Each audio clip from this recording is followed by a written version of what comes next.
Bruno Lechevin, bonjour. Bonjour. Vous sortez d'une conférence sur l'écologie et justice sociale, l'audace d'une convergence. Alors vous me disiez qu'il y a eu peu de débat parce que finalement tout le monde était d'accord. Comment vous résumeriez ce qui s'est dit dans cette conférence? Il n'y a pas de... On ne peut pas envisager la transition énergétique et écologique, donc la prise en compte de la question environnementale, sans évidemment l'articuler avec la question sociale.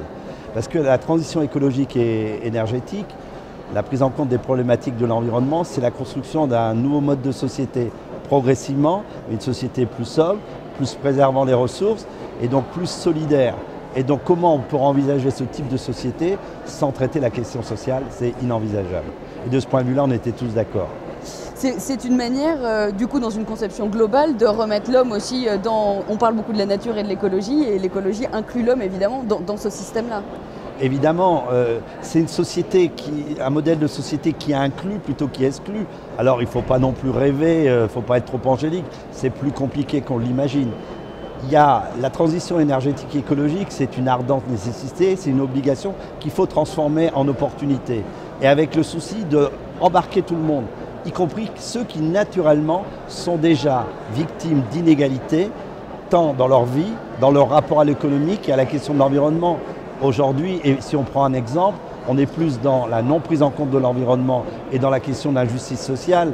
Et donc, par exemple, si on prend le logement aujourd'hui, c'est pour les précaires, c'est ceux qui sont dans des passoires énergétiques, qui sont en dehors des villes, proches des axes routiers, des aéroports. Donc on voit bien qu'au-delà de mon discours théorique d'une nouvelle société à construire, il y a des vraies questions à régler, y compris la question d'accompagnement financier de cette transition énergétique et écologique. Est-ce que, en termes de communication sur tout ça, vous avez un vrai rôle de convaincre, d'accompagner toute cette transition-là? Est-ce que, comment vous vous situez par rapport aux différentes responsabilités de l'État, par exemple, d'embarquer tout le monde? Vous parliez d'embarquer tout le monde, il faut une vraie détermination et une vraie volonté d'embarquer tout le monde. Est-ce que c'est quelque chose qui est difficile à mettre en place? Pour moi, la transition énergétique et écologique, c'est une perspective positive qui peut embarquer tous les acteurs de la société, qui peut être un levier, un accélérateur de sortie de crise. Parce qu'on ne va pas rêver de revenir au modèle d'antan, mais c'est construire une société différente.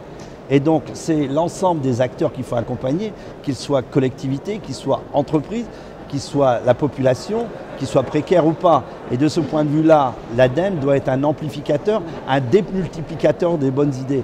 Il y a un jeune, ça m'a étonné d'ailleurs, qui a posé la question, si vous aviez une nouvelle loi à faire voter, c'est quoi? Je dis, on n'a plus besoin de loi, on a juste besoin d'action. On a besoin d'une puissance publique qui valorise ce qui se fait déjà de bien sur le terrain, qui permette l'expérimentation et la démultiplication, qui permette l'incitation, qui permette d'agir plutôt que d'empêcher d'agir.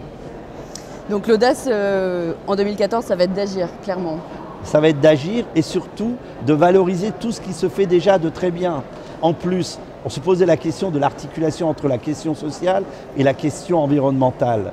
Demain, un des éléments pour réussir cette société qu'on veut construire, c'est une société qui sera moins une société de possession, mais une société plus de fonctionnalité. Ça tombe bien, puisque ceux qui sont exclus ne sont pas dans la possession, ils sont juste dans l'obligation de la fonctionnalité. Donc on va inventer des nouveaux modèles, des modèles de partage, ça existe déjà, ça crée de la valeur, parce qu'évidemment, on n'est pas des doux rêveurs.